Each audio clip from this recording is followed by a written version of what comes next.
हे भावा, एक नंबर नवरी दिसती की. नाही नाही म्हणता लग्नाची लाली आली की तुझ्या चेहऱ्यावर. हाय का आता? अरे कसली लाली गोट्या, तुला खरं सांगू का, मला हे लग्न करूच वाटत नाही. म्हणजे असं नुसतं कसं तरी होतं. अरे काहीतरी ना मनात शंका येते सारखी. अगं तू काही बी शंका नको घेऊ. आज तुझ्या लग्नाचा दिवस आहे, सगळं नीट होईल. तू काय बी टेन्शन घेऊ नको बघ. पण होईल ना सगळं नीट? अरे होणार भावा. जावयान दुसऱ्या नंबरवरून फोन केला काय? आता काय सांगू त्यांना? काय झालं बुवा? काय नाही, तुम्ही आवरा लवकर, मी लगेच आलो.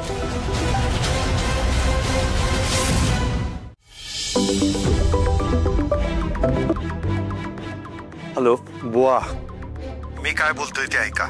माझ्याकडे तुमच्यासाठी एक काम आहे आणि त्या कामाचं तुम्हाला 10 लाख रुपये मिळतील. काय? होय, आणि ते बी ताबडतोब. काम जोखमीच आहे. नसल जमणार तर फोन ठेवतो. नाही नाही, आपण काय काम आहे ती तरी सांगा ना.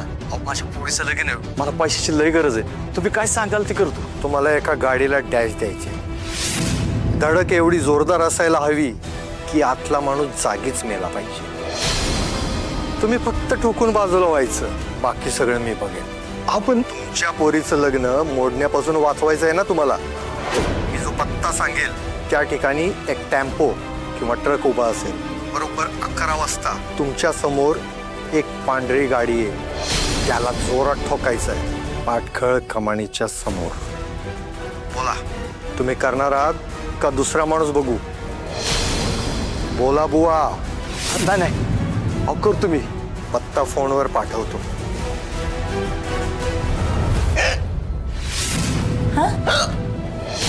तर गोट्या, तुला उचकी येते म्हणजे संकट येणार आहे. तुला सांगू का, मला ना सारखं असं वाटतं की बुवा माझ्यापासून काहीतरी लपवत आहेत. तू एक काम करतो का, तू जाऊन बुवांना बोलू ना. जा बरं.